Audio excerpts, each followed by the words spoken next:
E sabe o que me deixa triste? Tem pessoas que infelizmente estão mortas, religiosas dentro de si, que vêm aqui e não conseguem levantar a mão e dar um glória. Ela está tão acostumada a não sentir a presença de Deus, a não sentir o toque do Espírito Santo, que ela entra aqui da mesma maneira e sai. Mas eu não aceito isso em nome de Jesus. Se eu fosse você, eu diria, eu não aceito, porque eu não estou vindo aqui para ir num culto religioso. Eu estou vindo aqui para buscar a mudança da minha vida. Para buscar um Deus. O problema é que as pessoas elas acham que Deus talvez morreu, envelheceu, mas Ele é o mesmo. Quem morreu e envelheceu somos nós.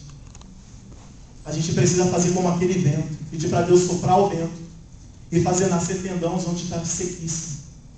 Não é nem seco, é sequíssimo. E falando com a minha mãe hoje pelo MSN, ela falou para mim que foi no seminário onde só pastores foram convidados. Isso Deus fazendo um processo, muitas outras coisas na vida dela. E ela foi batizada com o Espírito Santo. E ela está fazendo um projeto para a construção de uma catedral da igreja e um projeto agropecuário para abençoar as pessoas da igreja lá do fim do mundo, do Piauí. Então Deus ele pega uma pessoa soberba, ele pega uma pessoa que se acha, uma pessoa que, cheia de conhecimento, de orgulho, e fala para ela, os meus planos não se frustram, porque eu sou soberano. E eu faço como me aprover, da maneira que eu quiser. E se eu tiver que te quebrar de novo, e te fazer, e te reconstruir, para fazer você um vaso de honra, eu vou fazer, porque eu sou Deus. E eu que tenho poder e autoridade sobre a sua vida. Oh, glória! Essa é a certeza que você tem que estar dentro de você. Glória a Deus. E aqui em Jó, é algo bem interessante que fala aqui em Jó 42:1.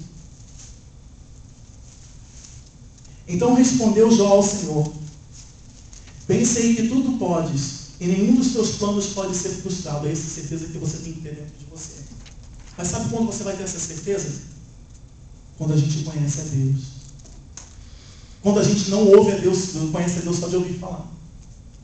De vir aqui na igreja e ouvir os pregadores pregando e achar que você conhece a Deus. Mas quando você conhece a Deus de fato, de verdade, você sabe que os planos deles podem, os planos do homem podem se frustrar, mas os de Deus não.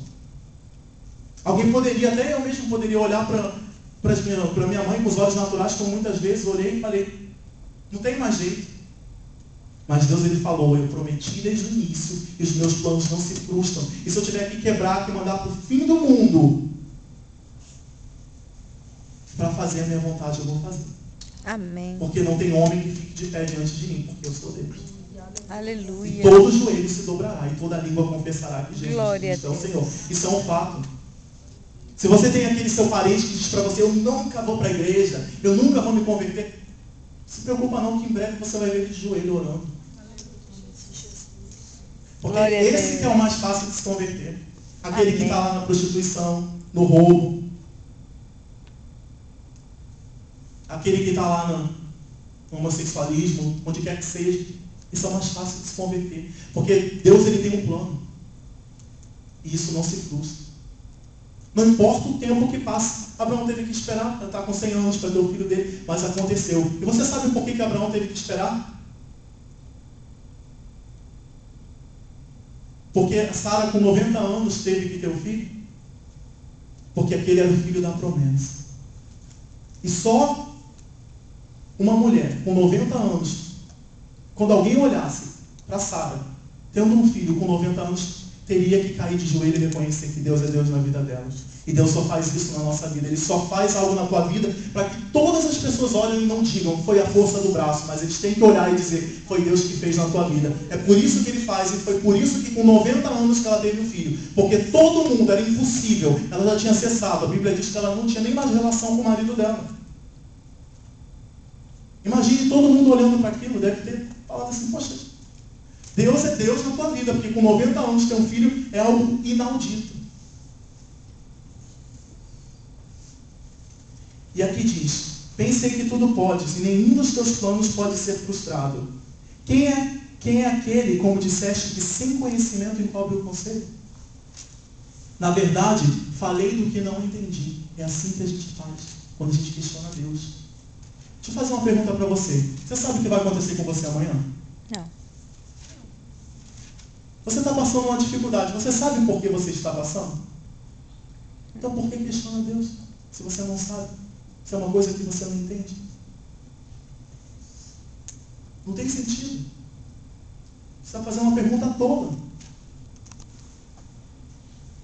E aqui ele diz: coisas maravilhosas demais para mim, coisas que não conhecia. Aí aqui diz: escuta-me, pois havias dito, e eu falarei. Eu te perguntarei e tu me ensinarás. Aqui ele começou a entender o lugar dele.